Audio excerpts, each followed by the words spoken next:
not even doing a hard intro at this point in time. People coming to this podcast know who you guys are. You're responsible, the two of you, for HATM. No, we just hassled you for all the things you do wrong, and then you put us on Well, this. no, like I think I told you guys before, and this is like once I finally make it big, this is your chance to go back and come back to this podcast and be like, we want money out of this, because it was Oh, in I'm that retroactively counting the amount of time I oh, spent, and you're just going to get a bill when you finally monetize all let this. me tell you something. If I finally monetize it, I will finally happily cut you a check for tens of dollars. But no, for people coming in and listening to this podcast maybe for the first time. So Rob, Craig, and I have been friends for years and years and years. Known each other through Twitter, and this all goes back. And I'm sure we're going to reference this to a When Twitter was still Twitter. Yeah, back in like 2017, 2018, like right over who was the most powerful form of Schwarzenegger, and like that early conversation really got me thinking. Oh wow, other historians like movies too. Historians, they're just like us. Aside from this person are you seeing this person up at the University of Chicago slamming Gladiator 2? Oh, so I looked at them. I have so many thoughts on this. I am so annoyed at this. The argument the person makes is so the quote was, I don't think a Roman person even knows what a shark was, because apparently there's sharks in the Colosseum. I literally looked this up. There are Roman depictions of sharks going back to the 2nd century BC. I don't know if people know this, but Italy is surrounded by water. Salt water, I've heard it turns that. out. It's true. I look at things. I know where maps are. But it's Pliny She's the totally Elder's missing the point Natural Histories talks about sharks and fear of sharks. And it's like, what do you... Again, I'm not a Roman historian, but if I know that...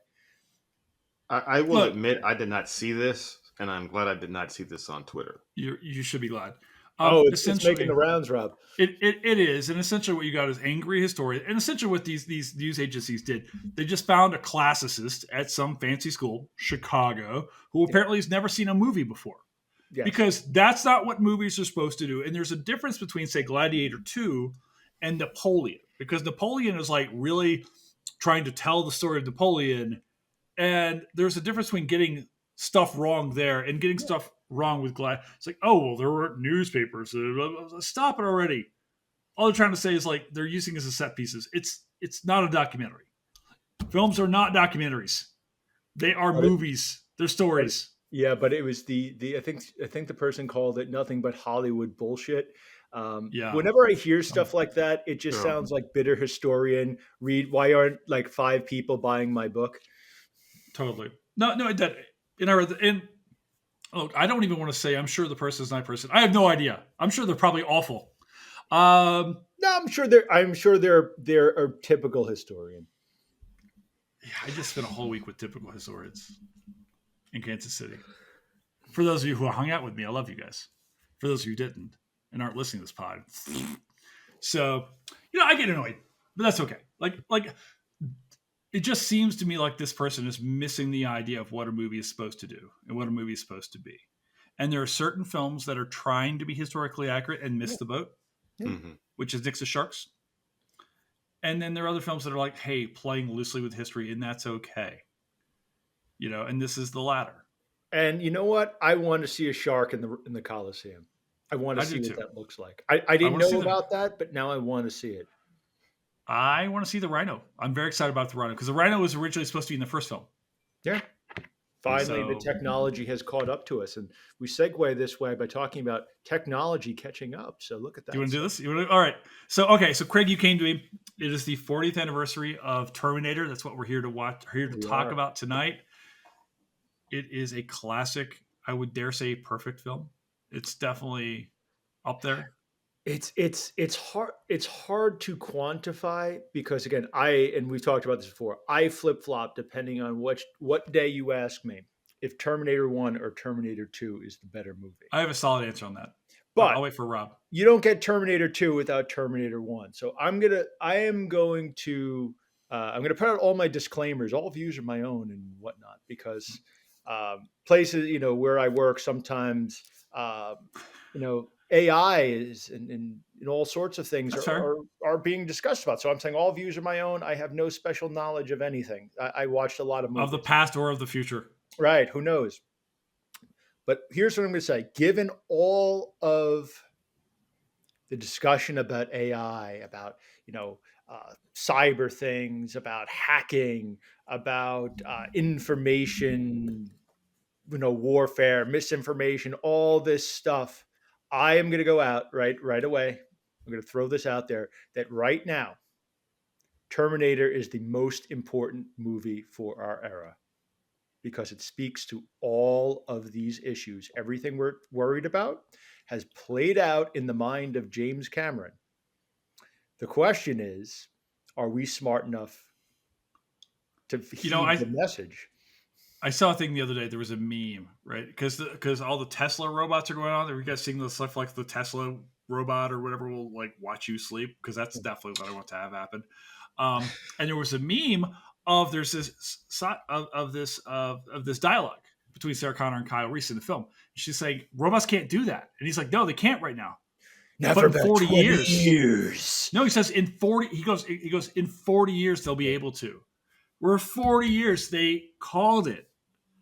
But not fully. I mean, we don't have cyborgs with human skin and bad breath and body odor and stuff. But is that a thing we're looking forward to? I hope I never see it. All right, Rob, what's your take on your initial take on Terminator?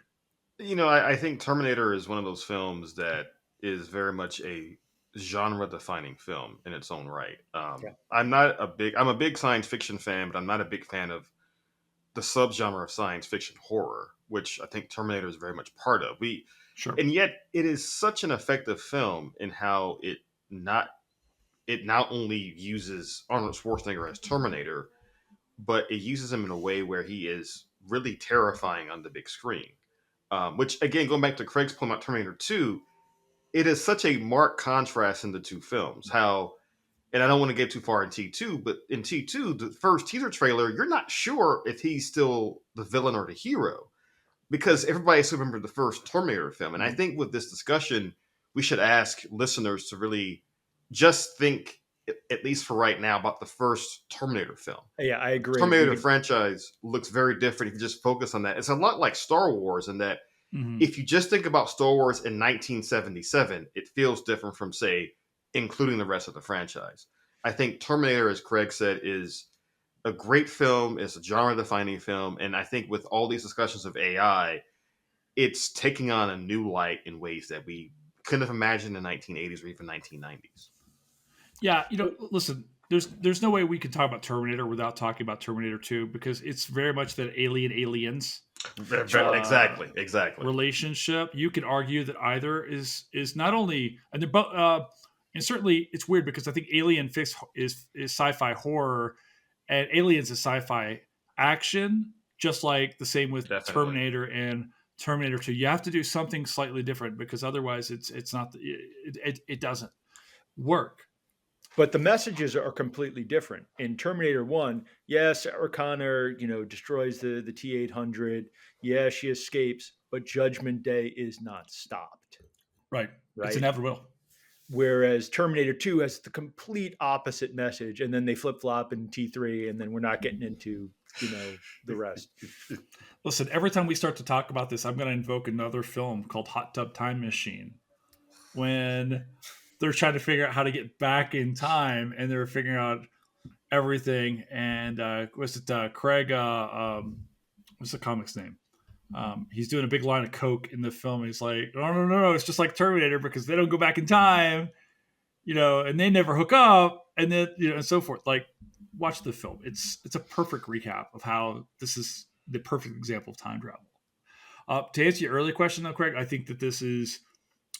Terminator is my favorite of the two for a couple different reasons. It's scary. It's first of all, it's inventive, right? Yeah. It's the first of its kind, right? I would agree. There are some nods, and even Arnold will nod to Westworld and Yul Brynner. Yes. Oh gosh, Westworld is a film we should do because I watched that a lot growing up. But Terminator is completely different, right? Aside from there is a cyborg that looks like a person. I think they're completely different in every way. Well, there's also the furlong factor. which no one likes to talk about, but Edward Furlong is awful in Terminator 2. He's just awful. He's well, not good. Well, no, I think we've talked about this before. I was rooting for the Terminator. No. I was rooting for the T-1000 the whole time. Robert Patrick, if you could kill Edward Furlong. All right, here's the issue. I think we've talked about this. I don't know if we talked about this on the show or off air or somewhere, but whatever. This is because we are all of a certain age where we could have been Edward Furlong. All these kids in the Arnold movies, we could have been them. We could have been hanging out with Arnold. We could have done it just as well, if not better. And we're all secretly bitter about it. I'm a little older than Rob, so I feel like Rob might have been in Kindergarten Cop. Yeah, he could have been. Rob could have been Kindergarten Cop, but again, the rest. You're a little older than me, so maybe you could have been Jenny. How dare you, sir? I say that as I drink my wine because that's what you do at my advanced age. But yeah, you could have been kidnapped by Bennett. It would have worked. I probably would have been Eddie Furlong. And weakest ass villain in action movie history. But I am just saying, when it comes to kids in Arnold movies, we're just bitter. Or maybe Rob could have really wanted a Turbo Man. I don't know. No, I think I was too old for that by that point. Never too old to want a Turbo Man. Who is the star of this film? The all important. I argue there are two male leads, but at the same time, so there's a big difference between Sarah Connor in T1 and T2. She's definitely a lead, but she's more of a damsel in distress for most of it until the end. Yeah. When she literally saves the hero, on your feet, soldier, and she's the one that defeats the Terminator. So she really has this. She has a legitimate character arc in the movie. Everyone remembers. Yeah, she gets like incredibly built for 2, but she has that same character arc in Terminator 1. I think you could argue it's got 3 leads, but I am also willing. It's no secret that I think Arnold is the greatest, movie star of all time. This is going to hurt your Tom Cruise love. All right. Tom Cruise has the longevity, but no one touches him, Rob. No one touches him. He's going to short circuit. All right. Okay. So, Arnold, what does he have? 20 words in the movie? 14 lines of dialogue. Yeah, it's nothing. So at the time, you could argue, well, maybe Michael Biehn's the star. But in hindsight, Michael Biehn, though he's in so many great movies, he's just can't compare. He's like vanished. So you want to talk about revisionist history? It's almost as if Michael Biehn did not exist. The power of Schwarzenegger is that great. Rob, what's your take on this? I would actually go a different route. I think Schwarzenegger is the star of the film in the sense that whenever he's on screen, you can't take your eyes off of him. And not only in terms of how large he is, but also his movement. Like, I think I retweeted a video about this on Twitter a few days ago about how he discussed how he did his movements in the film, how he had to move a certain way, how he took that into consideration, and all of that. And that's really an important part of that movie, how he moves, how he acts. You actually start to think this guy's an actual cyborg. But I would also add, in terms of stars of the film, I would go a different direction and say, I think one of the things that makes Terminator unique is the soundtrack. The music for that film adds a certain ambience to it that you just can't get out of your head. Even when you're not watching the film, if you think of the music, it invokes the sheer terror and panic that you feel throughout the film. It's like Jaws. In the same way, you can create a villain with just a theme. You get the same feeling, I think, from Terminator. Again, they change it a little bit in T2 to make it a bit more, heroic pop. But the dun dun dun dun dun. So here's the thing, and this is where I'm going to go out and say no one else could have played the Terminator but Schwarzenegger at that moment. No, I don't think there's anyone you could have gotten that would have played it the same way. They would have been trying to overact it, whereas he pulled back. And he said, I'm going to play this like a machine. And I think that's the discipline he had from bodybuilding. The fact that, in the clip you talk about, he talks about how he spent, 3 hours every night taking apart guns blindfolded Yeah. to show he just knew how to do it. At that moment, I don't think there's anyone else in Hollywood that would have taken a role with, like, whatever, what'd you say, 14 lines, right, showing no emotion. What actor signs up for that? No one else could have done it. No, and it's such an important thing, right? I think that also shows Arnold's coachability, that he was willing to be directed. He's still young in Hollywood at this point in time. Let's see, Terminator comes out in '84. He's been in Hollywood. Really, Hercules in New York is in '70, but that's not an acting. That's not an acting role. Really, his role of entry is actually only 2 years earlier. Mm-hmm. Is in Conan the Barbarian. And then he follows 2 years later, just before this film's released. With he won a Golden Globe for Stay Hungry in, I think, '77. So yeah, but he hasn't been on scene long. He's still a young guy. Yeah, yeah. Right, and I think that there's famously how he wanted to play the role of Kyle Reese. He wanted to be the hero in this. Yeah, this is interesting. Cameron had to say, "You'd be better off as Terminator." He goes back and thinks about it. But Craig, I think you're going to point to the multiple storylines behind how he gets the role. No, there are multiple stories here. Take us through. So you're right. The traditional, the James Cameron version is James Cameron realizes Arnold is the perfect Terminator because this is a very director thing to do. I saw the genius, and Arnold supposedly doesn't want to do it. He wants to play the hero. He's only taking hero roles. Arnold at that point is successful enough. He refuses to take character parts. He's like, I am not playing a German officer in a movie. I'm not playing some tough guy. I only want starring parts. He's on the cusp of something big. Yeah. But he knows that. He's like, he has enough money. He's like, I don't have to take stuff. Incredibly intelligent man. At that point, he's making enough money off his apartment buildings that he doesn't audition. Mm-hmm. He's just like, yeah, I'm playing the hero.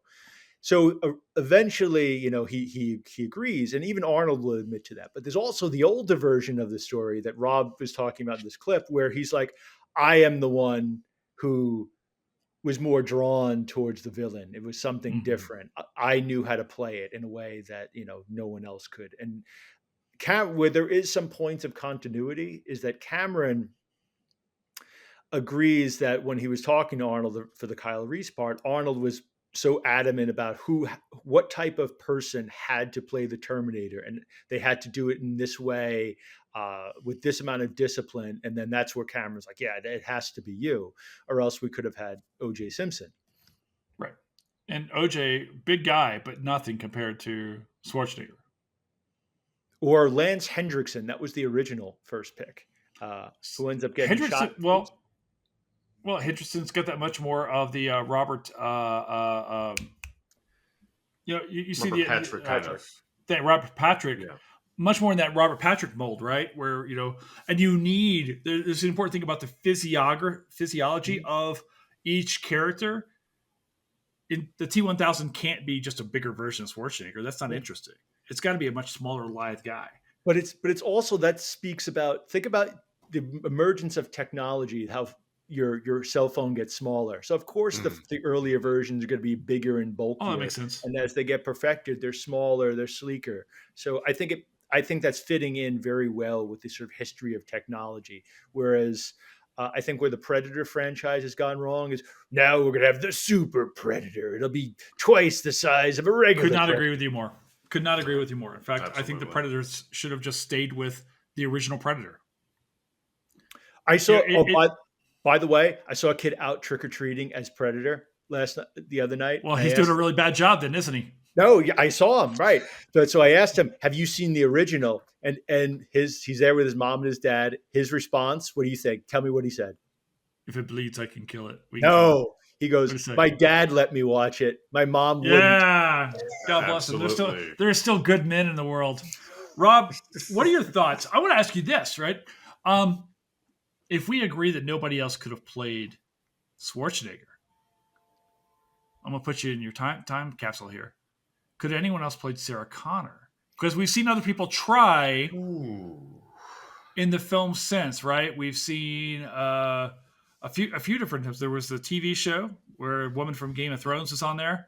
A lot of What's her Game of name? Thrones actresses. Yeah, actually, but yeah, because you actually had two Game of Thrones actresses play Sarah Connors. You're absolutely right. But like, let's think back in our time period here, early '80s, in 1984. Yeah, that's 84. I mean, the easy button for that role could have been someone Farrah like Fawcett. Sigourney Weaver. But here's the thing with Sigourney She's Weaver. too tough. She's tough and she's tall. Too tough. right. Linda Hamilton is, and this was just talked about. Someone, I forgot who did it. Someone wrote an article on Linda Hamilton being like the godmother of the female action star, which I think is spot on. But it's also talking about how that she is, she's only like 5'5", 5'6". She doesn't fit the role of an action star. No. But that's why it works. Compared to say her role in T2, she's very soft, if you will. Like she's not buff. She's quite petite, and you have to have that, right? I would even go a step further and say that I think one of the reasons Linda Hamilton works well in T1 is that she, to borrow expression, she looks like the girl next door. Yeah, she's like someone you would actually know who would work in a diner, have a regular life, who might be attractive, but otherwise not really stand out in a crowd, which I think makes a marked contrast with her in T2, where if you saw her in public, you think, oh, I'm not going to mess with her. I'm going to leave her alone. But in T1, she's like a regular woman out working. I mean, who would have been up for it at that point? I mean, I think you have options. Oh, I got somebody for you. Who could have pulled it off? That's a whole other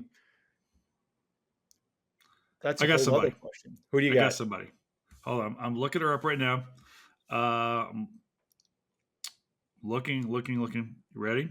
Yeah. Jacqueline Smith from Charlie's Angels. I don't think it works because she's in a show that, is action adventure-y. Yeah, and she might be too beautiful.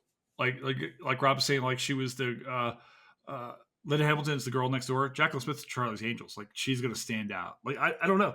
I'm trying to think about who else. What about Elizabeth Shue? Too young. Well, Sarah Connor, they never say how old she's supposed to be. She could only be like 18, 19. Yeah. I'm thinking who else? Sissy Spacek would be in the same range, but I don't think she works. Jamie Lee Curtis. Yeah, Jamie Lee Curtis. She might be a bit tall, but Scream Queen, beautiful, can act. That's what I got. It could work. I think it's one of those. I think Linda Hamilton. You need Linda Hamilton. Listen, here's one of these things where the film gets cast perfectly all the way down. Let's talk to our third lead here. Was Michael Biehn the greatest action star who wasn't? He is in so many great movies, and he's good in them. He's good, Craig. Yeah. He is. He's good in every single role. Right. He shows up, and you go, okay, this guy is going to give us a performance. Whether he's Kyle Reese, who we all love, right, or whether or not Navy SEAL, he's Navy SEAL, or he's Johnny Ringo. Johnny Ringo was great. Listen, one of the reasons why that film is so good is because he's so bad. Yeah, but the thing is, he completely vanishes after Tombstone, which is like shocking. He's doing like made-for-TV, like teen slasher movies. He was also supposed to be in James Cameron's Spider-Man film. He was going to be the lead as Peter Parker in the 80s when they were. That wouldn't have worked. I think it would have worked if you have I've always liked an older Peter Parker. I've never really liked teenage Peter Parker. I think that's always been a kind of a failure. Oh, look, for those of you listening right now, Craig just subtly threw off his Arnold watch. He's wearing his Arnie right now. I don't think I was going to pick that up, sir. You've tried to do it a couple times, so I was like, might as well call you out on it. He's not wearing the Arnie in this film. No, he's not. He'll wear it in the following year in Commando. Biehn, I think, had a reputation for being hard to work with. And well, he certainly could work with Cameron. He's great in The Abyss as well. Yeah. I want to see and Michael Biehn still works. Like I would still like to see him stuff. I don't know. Rob, what's your thoughts on Biehn here? I think Bean is one of those actors who he's the kind of actor, if you make a comparison to sports, he's an athlete who was really good, not quite Hall of Fame level, but he was an important cog on championship teams. Yeah. Right. Michael Six Biehn man. is the same with Frank. Yeah, a great six man. You know, he's the kind of person you need to be that last piece to make a movie work. Yeah, usually, he's going to come in for 14 points, and then every so often he's going to drop 36. And Biehn was phenomenal. And again, we're talking about, he's like, oh my gosh, Biehn and everything. We go all the way back to The Rock. Every time he shows up, if he's in a movie and he doesn't show up as the lead very often. I think maybe the biggest role he has after this, he's Navy SEALs, right? Navy SEALs, I would think. Gets overshadowed by Charlie Sheen. He does in that role, and Joanne Wally Kilmer. Oh, Joanne Wally Kilmer could have done this role. Doesn't work if she's British, though. She could do an accent. But I'm saying if she's using, yes, she could do a different accent. I'm just saying she could do a different accent. Okay. Let me ask you, let's go back to Arnold. Is this film the most important movie in Arnold Schwarzenegger's life? Yes. Not hands down, no question. It is the most important. It makes him he was on his way, but this makes him a household name. Rob, what do you think? I mean, I'd have to agree. I can't. I think the question we should, in a way to look at this question is, what film that you remove from his corpus of films completely alter his career? And I think Terminator is the one. It's like Terminator, if he doesn't do it, it's hard to see how the rest of his career goes. Like, I think Craig's right that he will have a good career, but I think Terminator is the thing that makes him someone who is marketable, someone who is sought after. And really from that point on in the 80s, like the films that he does, no matter what he's doing for example, no matter what he's doing in other films, there are often references to Terminator in those films, like jokes about I'll be back, so on and so forth. You can't imagine his career without those one-liners, without that reference to Terminator popping up over and over and over again. Well, if I can, let me give it to you the two immediate films before Terminator. 1982 is Conan the Barbarian, followed by Conan the Destroyer. Then we get Terminator. And then in 85, the next movie we get is the unofficial third Conan film, Red Sonja. Same role. Yeah, he was still stuck under the old contract on that one. Yeah. Not a good film, but it's whatever. And then we get to see maybe what would have made his career really, really good without Terminator. He goes on this run: Commando, Raw Deal, Predator, Running Man, Red Heat, Twins, Total Recall, Kindergarten Cop, T2, and then some shit film called Last Action Hero. How dare you speak ill of that movie? I've tried. You and Daniel tried to talk me into that horse shit film starring another Game of Thrones alum. Charles Dance is in that. I gotta say, I'm actually with Craig on this one. Last Action Hero. You like it? Yes, I like it a lot, actually. I find it to be unwatchable. Abraham. Unwatchable. Another awful, horrible kid. Maybe I don't like kids. You just want to be that kid. You just are so jealous. That's what. Really? Because I'm built more like Schwarzenegger. I'm just saying. Whatever you tell yourself, you look more like Stallone in the poster for Terminator 2. Oh, that's fine. I'll take it. 94 gets us True Lies, Junior. I mean, and then then that's when we start to see the drop off when he goes 96 as Eraser, Jingle All the Way, Batman and Robin, End of Days, Sixth Day. He never really. I think the peak of his career is really at True Lies in 94. I think that like after True Lies, there is a step down. Films are still doing well, but it's clear like the pinnacle, like being on the mountaintop, is kind of stepped down as far as quality production. He's still making money and still making movies for years and years and years. I don't see another film that's not, and even he's in a bunch of Terminator films that are frankly not good. But the thing is, whenever a Terminator movie comes out, that the interest rises. So he's in T3. T3. I think at that T3, point, I think was actually not bad. I kind of no, it enjoyed wasn't. it. I think he's the highest paid actor ever at that point, and from 30 there million. he goes right into governor of California. Yeah. So talk about a campaign trail. He's got Terminator 3. But I think you're right. So I would argue T2, that is he is untouchable. He's in the rarefied Mount Olympus of movie stars at that point. And then go ahead. And then I think you're right. True Lies is True Lies is his rebound after Last Action Hero, which doesn't do well because people don't know Junius. It's just an awful shit film. I know this is a slight aside. It's the My Brother of movies, but go on. Like some people, I was going to say, Mom. I think Last Action Hero is one of those films that might have been before its time, in the sense that it's Schwarzenegger making fun of himself in a lot of ways, but in a way that is really letting the audience in on the joke and saying that this is our genre of action movies. In a lot of ways, it was sort of the last hurrah of what 80s action movies were, because after that, it kind of transitioned from the Schwarzenegger Stallone era to seeing films like The Matrix, etc., that are action films, but in a different way. But linking back to Terminator, right? Still have the whole presence of AI and all that. But I think Last Action Hero is a film that I get a lot of enjoyment out of, precisely because it's playing with all these movie tropes and doing so in a way that is not in your face so much as it's actually enjoyable and fun. But I know it's not for everyone. I think when the movie came out, it was at a time where maybe audiences weren't quite ready for that.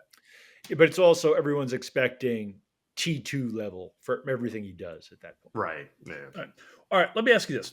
I think we could all agree that certainly mid 80s, Arnold's the biggest action star in the world, or biggest movie star in the world, not just action star, but movie star, period. Let's go. Let's just use the Mount Rushmore analogy here. Top 4 actors / actresses of the 1980s and 90s during Schwarzenegger's prime. And I'm not talking about actors. I'm talking about movie stars. Let's shade this a little bit towards Arnold. All right. Who's drawing the most 80s and 90s? Who you got? Schwarzenegger's got to be up there. Stallone is up there too. If it's the 80s, again, if you're talking about Arnold, it's Schwarzenegger, Stallone. That rivalry is the 80s. Okay. Cruise is up there, or at least he's has to be Cruise. Top Gun comes out in 86 and rocks the world. Yeah. I mean, I think that those three have to be in my Mount Rushmore as well, but I'm trying to think of a fourth person, like a movie star, because I think that's the key here. It's not necessarily an action star. You're right there and you're missing it. Who is it? It's Harrison Ford. Oh. Yeah. That's a good point. Harrison Ford. It's funny you say from that. say 1980 to 2000, say a 20-year run. Yeah, no, I mean it you're has to be right. Ford. Because I was going to point out, one of the things about 1984 in film that's really interesting is that if you look at like a listing of the top films of that year, it is a murderer's row of great films. So films that people watch over and over again: Terminator, Indiana Jones and Temple of Doom, Ghostbusters. For Star Trek fans like myself, Star Trek 3: The Search for Spock.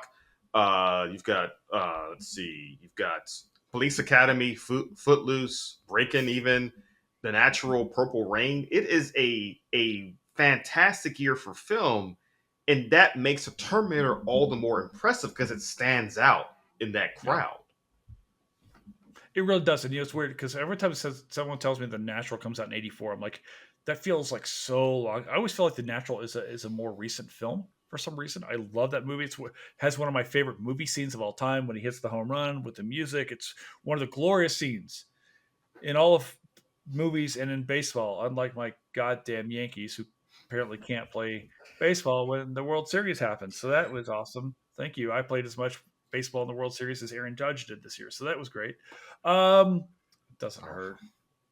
Listen, we got to lose. We'll lose to the Dodgers. It's okay. Like, it's another one of the great all-time teams. I can handle it.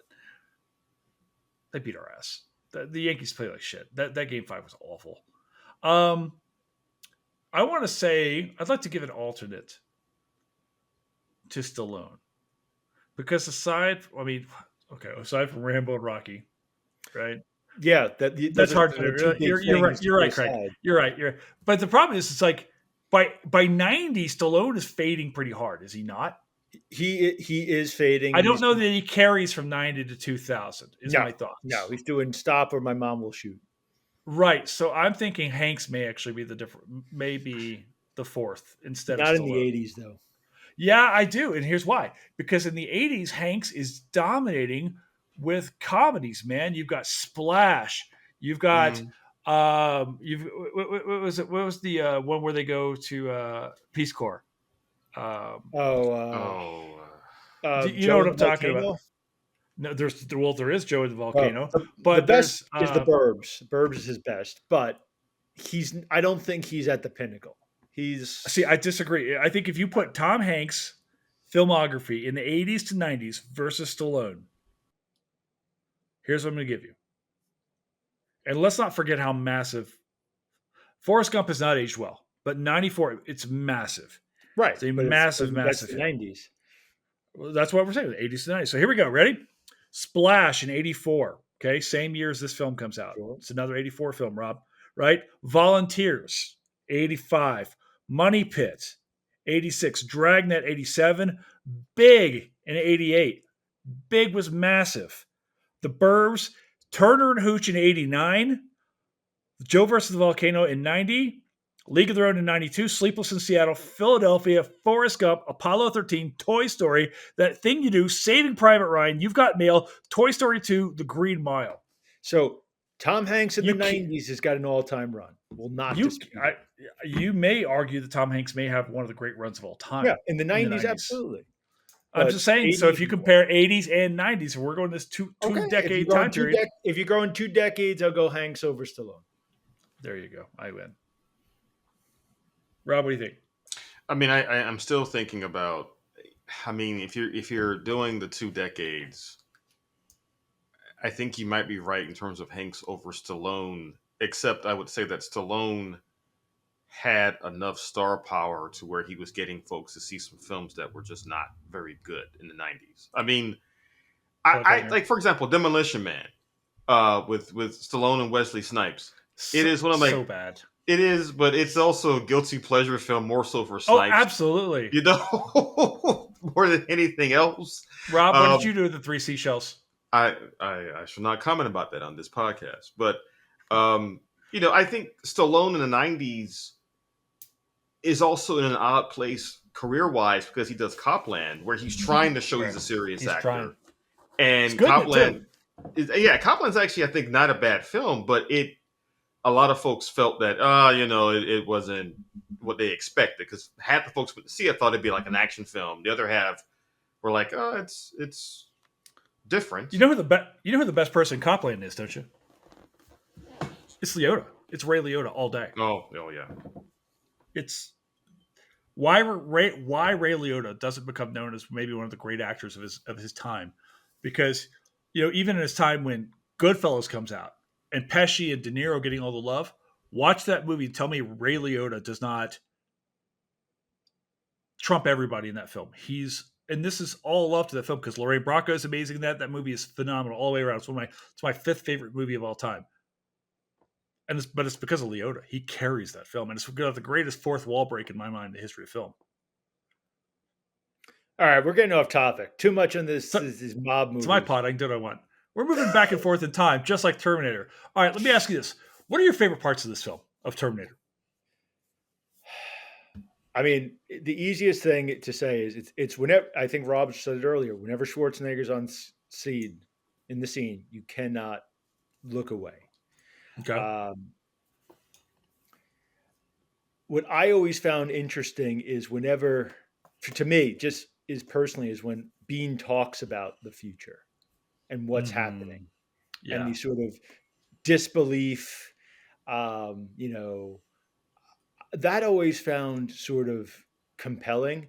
It's also, I was born on my birthday is Judgment Day. So as a kid, I remember being particularly struck by that and always counting, would I make it to, whatever birthday, or would Judgment Day actually come? Um, but what I will give credit to, the greatest pickup line in history, Michael Biehn. I traveled across time for you, Sarah. Da-na-na-na-na-na. It's actually a really good line. I can't even argue. Listen, I've thrown out some really good lines. I threw out I'm not even going to talk about it because we talked about stuff earlier before we came on. But yeah, it's a great line. Rob, what about you? What's your favorite parts of this film? So I think my favorite part of the film, one of my favorite parts is actually the shootout at the police headquarters, Oh yeah. where Oh yeah, he looks absolutely unstoppable. And in that sequence, it's actually quite jarring to watch, considering that he's killing numerous police officers. And we think about how the police are venerated in American society, and yet you have in both Terminator and Terminator 2, by the way, as an aside, you do have this sort of interesting thing where the police are in Terminator 1, the police are actually the victims, if you think about it, and how they can't stop Terminator. In Terminator 2, they're the villain, played by Robert Patrick, who impersonates a police officer.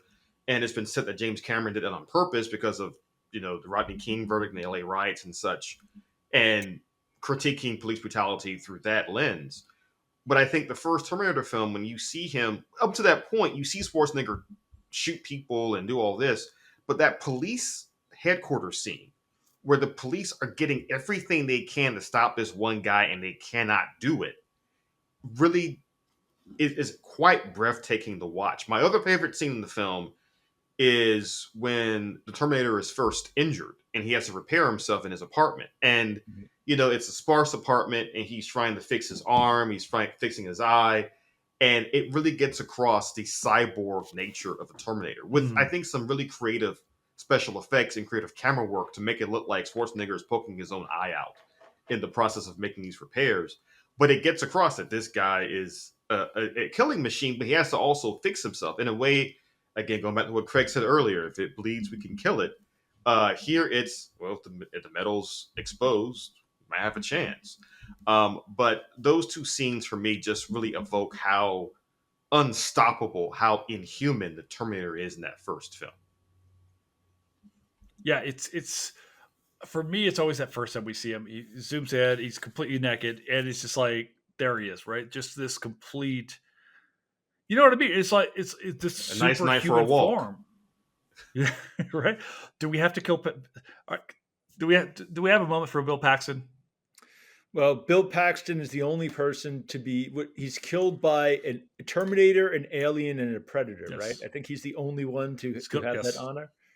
That's correct.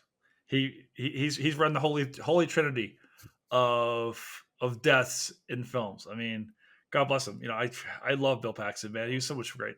We just did the Twisters pod, and it's weird because he still overshadowed that new film. It was like, and Bill Paxton's a very much everyman kind of guy. He's just great. I love Paxton. Are there weaknesses of this film? I mean, there, of course, and they did it on a small budget. I mean, what had Cameron done before this? Like Piranha 2. This is not a major blockbuster. It's done, bare bones. The special effects I still think are pretty good, but it does age, right? It has aged in a way that T2 I don't think has aged in the same way. But I think it's toned down because of money. Again, they also, Cameron said I was going for the tech noir, a new genre, also in the name of the club. But I think it's the budget. There are some bare bones sections of this. Rob, what do you think?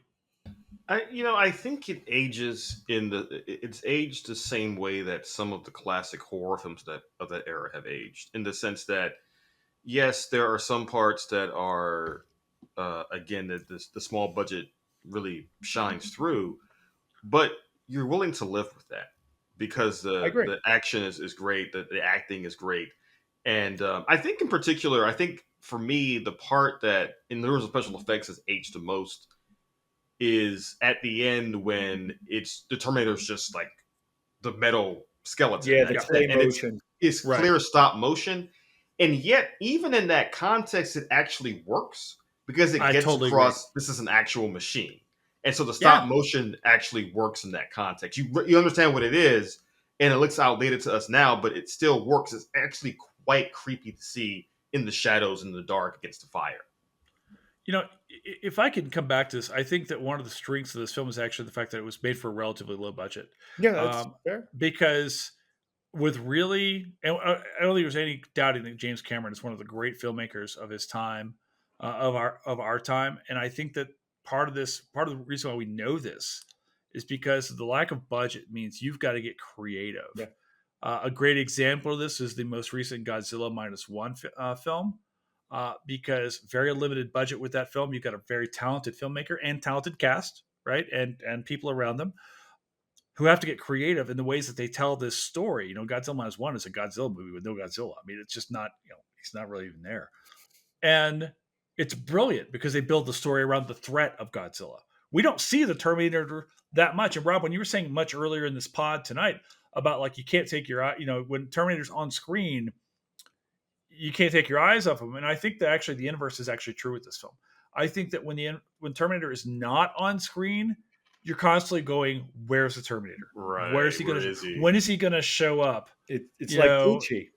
When Poochie's not on screen, the other characters should be asking, "Where's Poochie?" Simpsons reference.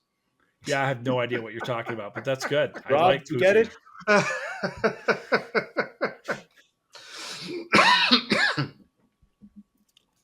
Itchy and Scratch depends on a new character. Never mind. I want to ask you another question. I asked you earlier if Terminator was the most important film for Schwarzenegger. There's a person we haven't spoken about very much at all, and that's Cameron. Is Terminator, this one, the most important film for James Cameron? Yes. Because let's look what he did before that. He got fired from Piranha 2. This is not Academy Award winning. Supposedly he broke into like the studio at night to like edit it to preserve his genius, and that's where he had some like midnight induced hazy dream where the Terminator was chasing him, and that's how he came up with the idea. Everything that comes after this is a direct result of Terminator. So yeah, you could say hindsight will say it's Titanic or something like that, but he doesn't get there without this. That he was able, and I think you're right. The fact it has a low budget forces him to be creative. Mm-hmm. It forces the story to be good and can't just get by on like stuff blowing up. Right. It also, in a lot of ways, forces him to go with a less well-known cast than if he had a major studio budget. I mean, who knows? Like, what is this going to be? Like Paul Newman and Robert Redford. It could have. Well, even Schwarzenegger wasn't a super megastar at this point in time. Yeah. I mean, he was in competition with OJ for this role. I mean, Jack Nicholson. I mean, it could have gone really off the rails if there had been a studio putting a lot of money in it. Rob, what do you think?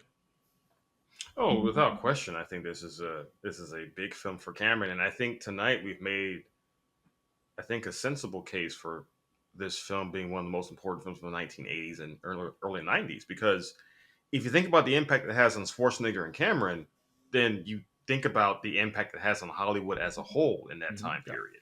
It alters the course of several careers, and I think for Cameron, certainly it really gave voice to someone who had this really dynamic vision of what filmmaking could be. And I think certainly with Terminator, again, on a small budget, it showcased what he could do, which led to some bigger projects down the road. What's Cameron's best film? I'm gonna read some for what you're thinking. I know what I'm gonna say.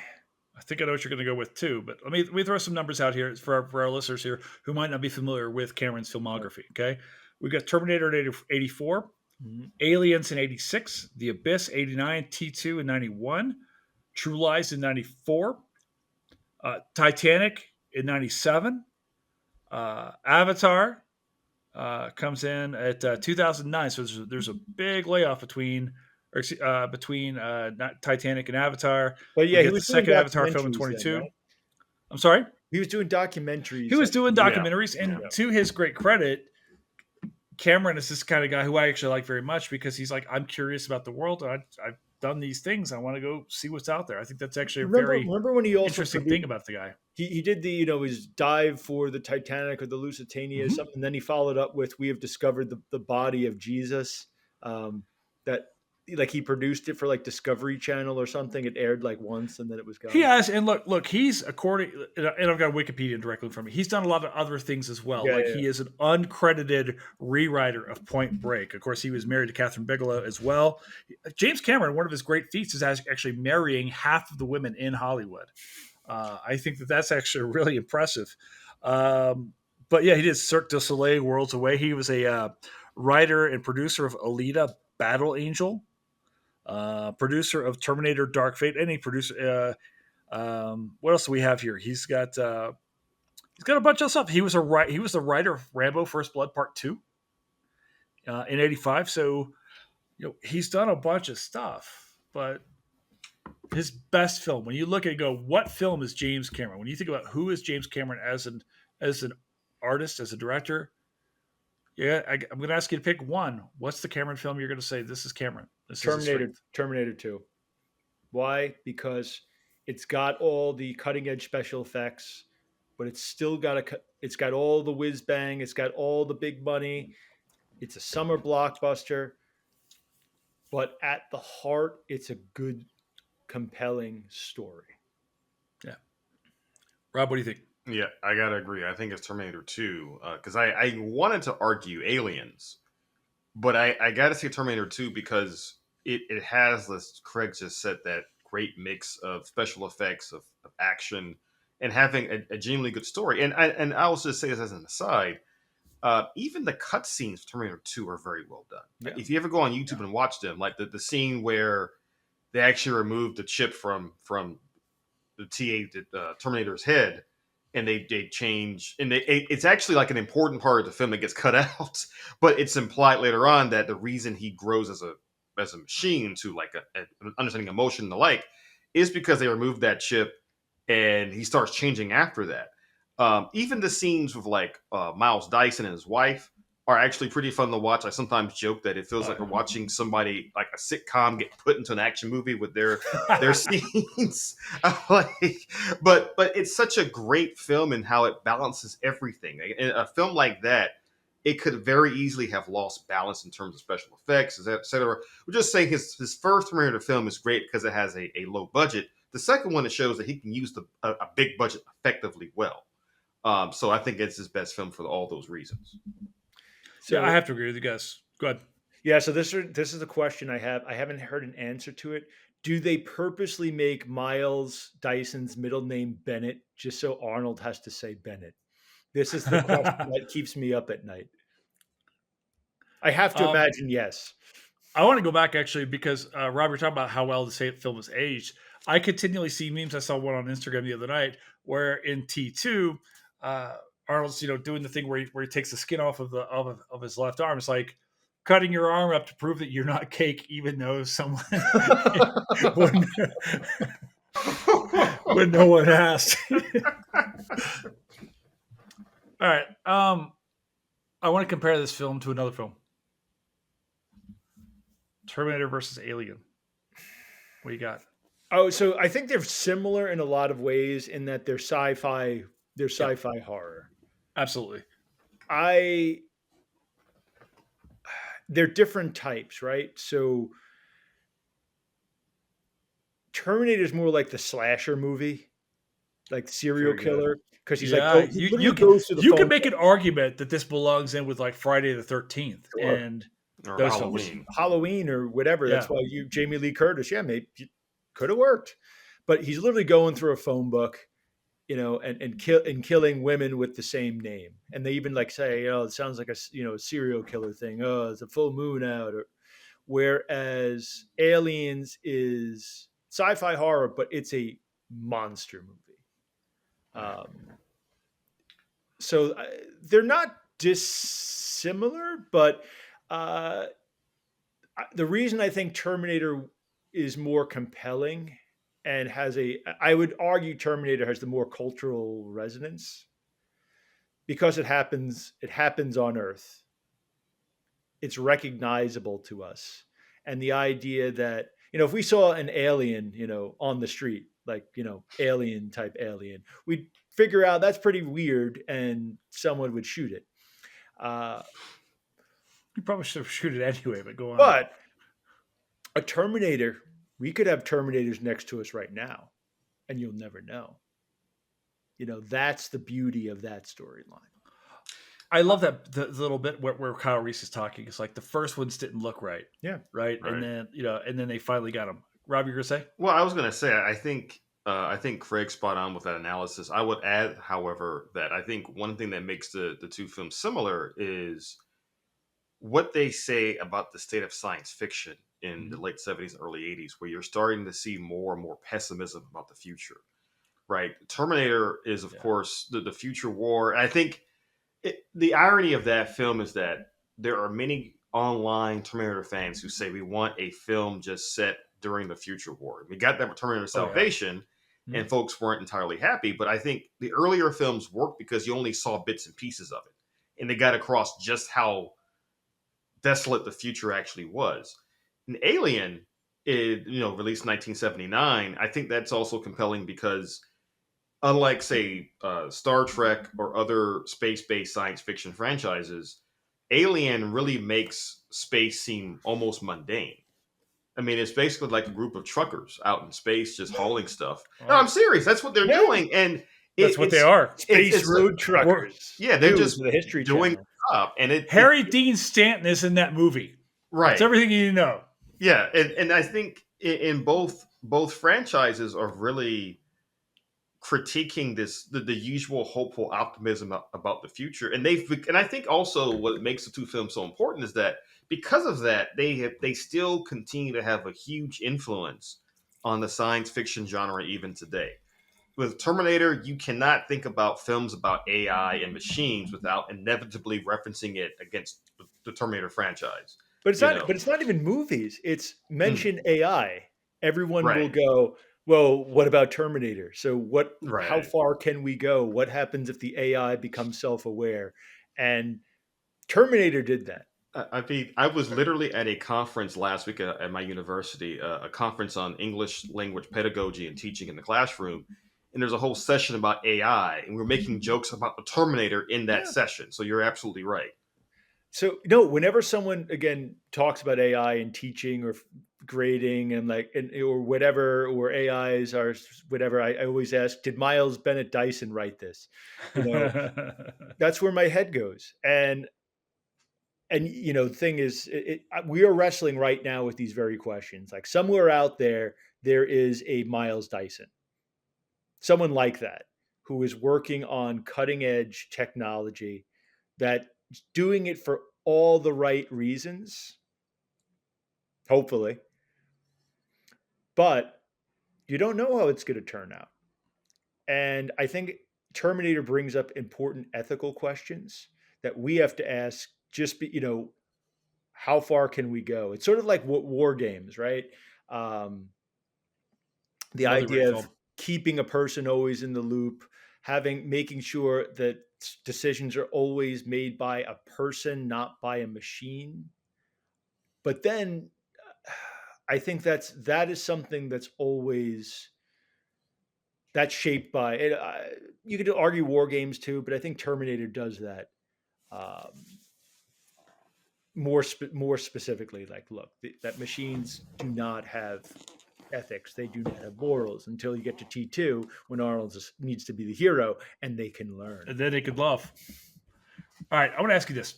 At its heart, I think we might be able to agree, hopefully, that Terminator is an apocalypse film. Yeah, of course. Certainly falls in that genre amongst other genres. Because we're in such a great spirits with the election coming up in just a few days. Give me your three favorite apocalypse films. Rob, you go first. Craig's been leading off. Okay. I can't. I'm putting you on the spot. I didn't prep you on this. Well, I'm glad you brought this up because I think we can't forget the whole nuclear war angle in the Terminator franchise as well. Yeah. Small little aspect that everyone dies. And I think with apocalypse films, I think Terminator is certainly one of them. I would actually throw in a film called Threads from Great Britain. It's more of like a miniseries that comes out, I think, actually in '84. It's basically their version of The Day After, but it's 10 times more depressing. Because how is that possible? Well, because in Threads, it's set in Great Britain. But food is bad. Well, putting that aside for a moment. What Threads does is it goes weeks, months, and then years after a nuclear war. And by the end of the film, what you're seeing is civilization has totally collapsed. Because they're talking about things like education has just come to an end. There are not enough teachers. The kids are learning at a very rudimentary level. It just gets into how bad nuclear war could get in a way that even The Day After doesn't quite touch. And then I think in terms of a third apocalypse film, I would have to throw in, even if you don't know it's an apocalypse until the very end, Planet of the Apes from '68. Oh, that really captures this idea of great call, Rob. Not only the apocalypse, but humanity being just destroyed and put back into Stone Age state, and you watching the film and like thinking, oh, this is a great film until the very end, and you're like, oh, okay. Oh my God! I was wrong. It was Earth all along. Also, I will give a special mention, an honorable mention to Soylent Green, because I think that film, even though everybody knows the twist, when you watch it, it is actually a very depressing film. The scene where they're eating like a piece of lettuce, and they're talking about how tasty and succulent it is like, well, this is really, really bad. So it's apocalypse without nuclear warfare. But it's an apocalypse born out of a population boom that everyone in the 1970s was gravely concerned about. Charlton Heston. I'm shocked we haven't seen a remake of Soylent Green, by the way. Charlton Heston is he the king of apocalypse movies? He's got Planet of the Apes, he's got Soylent Green, he's got Omega Man. So in the 70s, he's sort of the dominant head of the NRA. Always trying to talk modern politics. He's dead. I had to. All right, so I'll give you mine. Not with no comments on modern politics or any election. I think Rob's right with Planet of the Apes, but I'm not going to pick that one because he already said it. Independence Day, because fun. I think whenever if an advanced alien species shows up, it's probably not a good thing. And that's something that's been dealt with, whether it's from the Twilight Zone to Mars Attacks, right? Or, a trophy hunter that hangs out in Valverde. I don't know. But I'm going to go Independence Day. I'd also, let's see, what else would I do? Again, it's not technically an apocalypse film, but it's on the verge of it. Failsafe in the 1950s about where you have bombers scrambled in the air. There's a false alarm, but they can't call them back. So it's hanging there. Some nukes get dropped, but it's not complete destruction. But so I think that one. What else? I wasn't big on all the asteroid ones in the late 90s, whether it's Armageddon or Deep Impact. Deep Impact always sounded like a porn movie to me. Lewd. I actually preferred that one over Armageddon, but I do too. It's more of a thinking person. Armageddon is like an Aerosmith video for 2 hours. Pocket. In all respect to my friend Marshall Teague, who is in the film and gets killed. He's pilot of the first ship that gets blown up. Marshall, we love you. He's friend of the pod. I mean, a lot of the ones I like are about on the verge of it, rather than like the desolate. That's fair. Can I give you? Go ahead. I want to give you some that I like very much. Road Warrior. Yeah. It's your classic apocalypse film, right? The whole world's fallen to shambles. And you could do a bunch of these. Obviously, the most recent Mad Max film with Tom Hardy, I think, is one of the most beautiful films. Too weird. I watched it. Too just not my thing. I could appreciate it. It's well done. But it's a 2-hour chase film, is what it is. They run to a place and then they run back. Yeah, and it just never lets up. And for the audience, that can be exhausting because a lot of times these films you actually need some downtime to kind of collect yourself between scenes, and it just never lets up. It is full on adrenaline.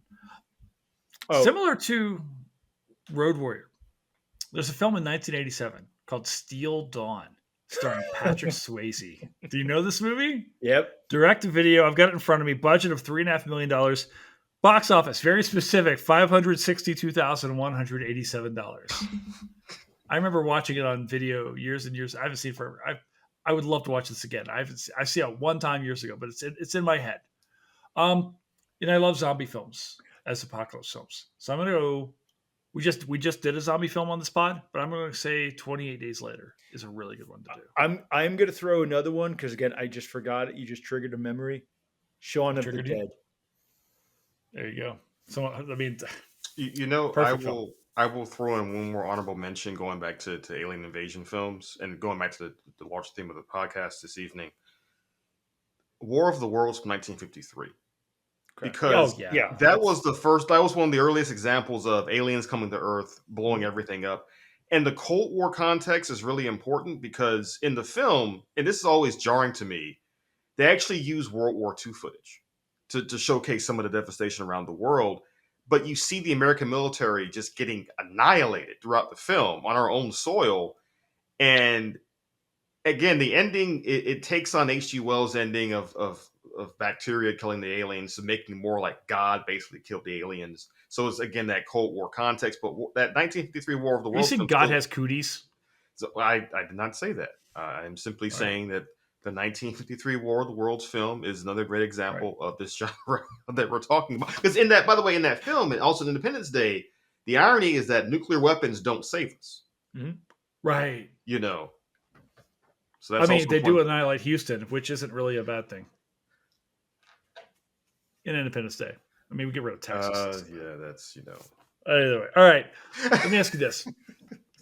We're obviously going to have you both back on this pod. What film are we doing next? What's next? We've done now The Patriot. Yep. We've done Rocky IV. Yep. We are firmly planted in Americana here. We did Predator. Did Rocky IV, Patriot. This is Terminator. You both have done other pods as well without one another, and that was sad. Just the magic was gone. What's next? I mean, Commandos. Obviously. Okay. It's just sitting there. I was going to say. We're doing Commando.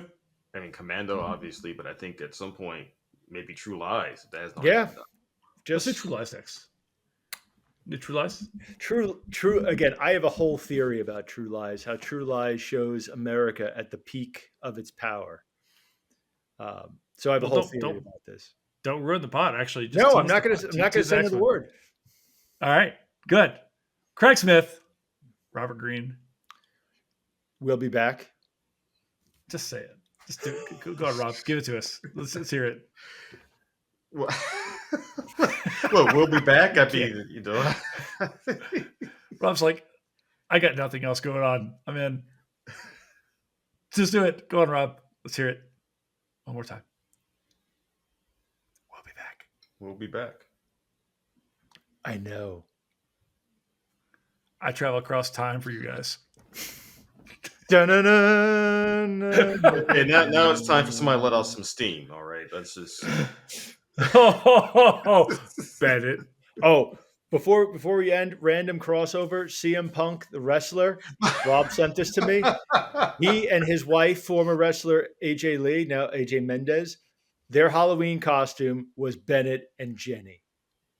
You need to go on Instagram and look right now. I don't recall Robert Greene II sending me that post. I will because he knows your thoughts on Bennett. Just my thoughts on Australians in general, but that's fine.